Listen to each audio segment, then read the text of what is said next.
Hi, everybody, and welcome to this special edition of Backstage. You're all familiar with the ESSER funds that have been put together by the federal government. This is your money. And I don't know about you, but when I hear about those things, I go, well, I don't even know where to start or how do I write a grant for it? And I just turn my back on it. No. You need to access this money for the benefit of your students and your programs and your community and your schools, and it's within reach. It's on the lower shelf. I have the great privilege and blessing to work with a phenomenal person, Mike Kamphuis, who is the managing director for the Division of Education. And Mike has taken all of this information and synthesized it so even I can understand it. So rather than send you a bunch of verbiage, we're going to get Mike here in front of us to talk us through it, to hold our hands, to make sure that everybody can have access to this money. So would you please help me welcome my favorite colleague and my best friend, Mike Kamphuis. Mike, talk to us, my friend. Thanks for having me. Yeah, it's been an interesting journey since last March when COVID-19 hit. The federal government really stepped in a big way with the Elementary and Secondary School Emergency Relief Fund. Many of us are familiar with the CARES Act that occurred last April, and then there was the second step of that happened in November, and then the American Rescue Plan that President Biden just passed about a month ago, with billions of dollars on the table in regards to education. And to your point, a lot of schools come to us saying, what does that mean for us? Is that something we can take advantage of?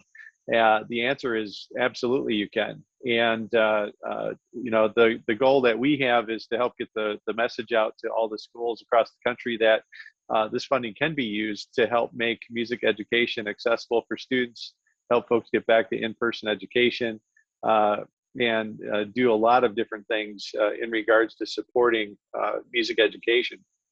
And just, go ahead, Tim, sorry. No,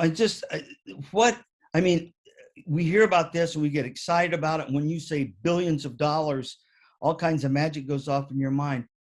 What steps do I need to take? What are the action steps that I, as a band choir orchestra director, really need to do to step forward to find the pathway to this revenue?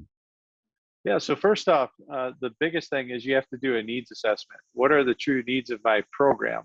Because to go ask for funding, you have to have a good feel of what's going on with your program currently. And that can be anything from what do I need to get back to in-person instruction this fall? There's 15 different statutes that fall into the funding, and we're going to share a lot of this information with everyone as we send this video out to everybody. But just to touch on what some of those are, as an example, PPE, we're all familiar with the masks that are needed. We have some masks that can be worn while you're playing instruments. There's sanitization of instruments. One of the biggest things that happened when the pandemic hit is students could no longer share a tuba or a euphonium or a French horn in schools. You may have 3 or 4 students playing the same instrument.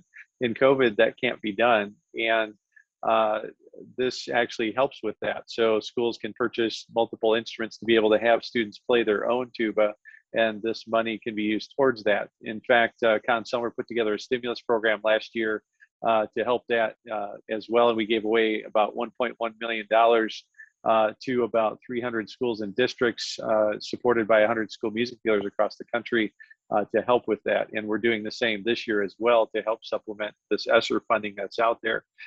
Technology, in addition, a big thing that came out of one of the latest pieces of information is that it'll also pay for music educators where enrollment numbers have dropped due to COVID-19. So to keep folks working as they build their programs back so they don't get cut, let's keep music educators in the schools through the ESSER funding.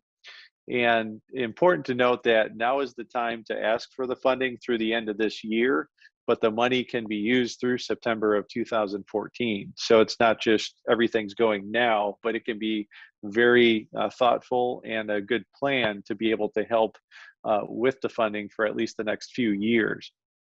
So is there a special form I fill out, and who do I take that form to? What's the connection I need to do? Yeah, so after you've done your assessment of your needs of your program, the key is to find out who is that federal program manager, who is in your district that is connected to the funding.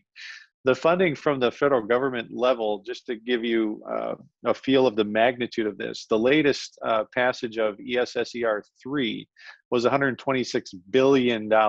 And they used the Title I formula to basically push all that money down to the states and then down to the districts. The key thing to note is that the Title I formula, although that's being used, it's not the restrictions that are being placed on it as if you're using Title I money. So that being said, this money is being pushed down to the districts. There is somebody within your district that knows where this money is and where it's going to go, and they need to hear from you. They need to hear your plan, and you need to find out who that person is. Larger districts typically have a federal programs manager. Smaller districts, it could be your building principal that has their hands on it. So it just depends on the size of program that you're in, but there is somebody that is connected to this funding that's coming in. So the key is to find out who that person is and get in front of them what your needs are as soon as possible. Mike, where do I even start to find that person? Do I go to my principal? Do I go to my superintendent? Where go? Help. Yeah, no, absolutely. It's kind of you do have to hunt a little bit, but ideally, in the larger districts, there's typically at the district administration level, go to the district office, and there's typically somebody there. I would start literally with who you report to, who's my building principal, can you point me in the right direction? They'll typically know and point you to the right place. And the key is just keep going up the chain of command until you reach where that person is that is the keeper of all your federal program funding for your situation. So persistence alone is our answer. Yeah. And there's not, I would say, a cookie cutter, way to find the person. It really does take a little bit of investigating if you're not familiar with who that person is. But they are there within your district. So if I don't get to that person, I'm out of the game. That's the key, right? That opens the door. Yeah, I would be shocked if you work in a situation, any music educator, where somebody doesn't know where that money's going. The key is to find out who that conduit is for it. Absolutely. So in making out my list of stuff, the deck of materials that you're going to send along with this video will explain that what qualifies within those parameters. With the information we'll be sending out, Tim, two key important things to note out of the 15 statutes. There are two that relate directly to instrumental music education, and it's number 4 and number 7. Number 4 relates to access and equity in regards to providing resources for all students to have the same experience, regardless of what piece of the well-rounded education it might be. Obviously, music and arts is part of a well-rounded education as defined by the federal government. So therefore, that statute does relate to instrumental music education, and we are seeing school districts take advantage of that. Number 7 is directly correlates to the sanitization of the rooms and the facilities and equipment needed to have students have a successful educational experience, which relates to earlier what I mentioned in regards to the sharing of instruments, that you can't have the same child or 3 or 4 children on the same tube as an example. So those are the 2 areas we've really seen folks leaning in on. And there is an SEL component to all of this as well, which I think is important for everyone to note. I think inherently we all knew prior to the pandemic that SEL and music go hand in hand together, but it's been so amplified during this time with what everyone's been dealing with, and folks like Dr. Scott Edgar and Bob Morrison, and a lot of folks really leaning and connecting the dots between SEL and music education. That is a component that I do see a lot of districts also leaning into as well. But all the details, we could spend hours upon hours going through the statutes and whatnot, but those are just some of the highlights of the information that we'll share with everyone to help them get their heads wrapped around it. Okay, this is great. Now, I'm going to get behind the eyes of a teacher. I get the information, I look at it, and for me, it's like when you're putting together, I don't know, a table or something, and here are the instructions, here's the manual. And after 2 sentences, I'm like, wait a minute.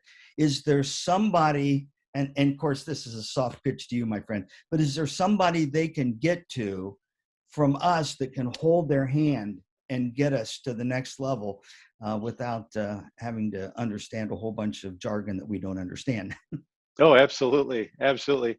And the interesting thing, Tim, is I've been involved in advocacy and policy now for about 9 years with NAM, and I still don't consider myself a policy expert. And I try to learn from those that are out there as to how this works, so we can arm our organization and our team to help music educators. And that's the goal. We want to be great advocates to be able to help.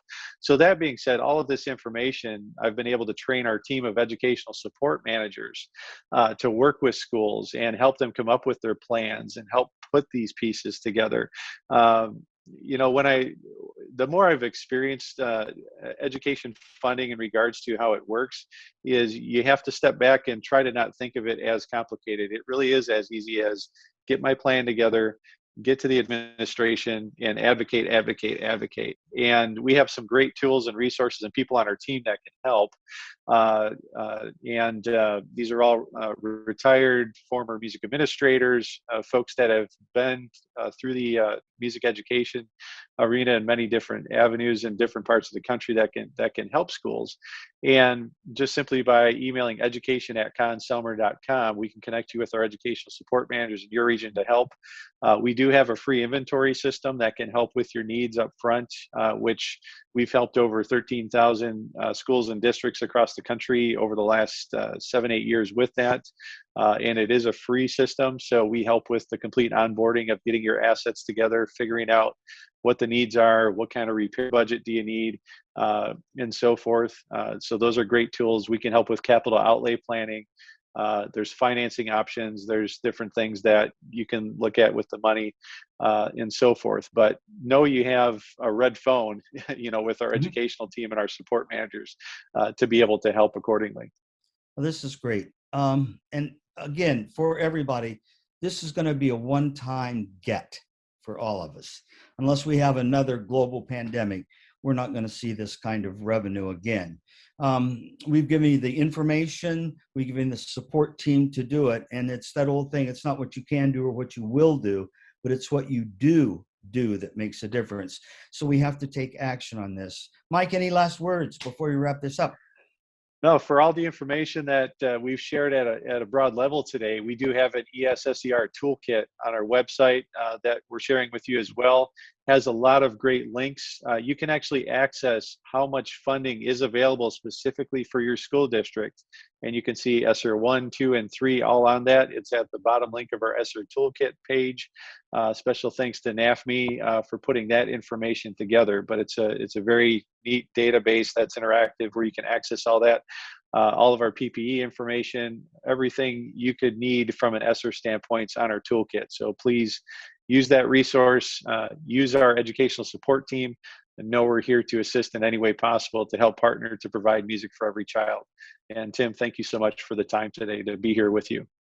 Thanks you, buddy. I love you. And this is a great amount of information that will get us to the end of the rainbow where the pot of gold is. And we're all waiting there to join hands to delve it out. So the big benefactors will be the students. Thanks for being with us for this special edition of Backstage, and we'll see you next time. Thanks, Mike. Thanks, Tim. Later, folks. Bye-bye. Let the music begin.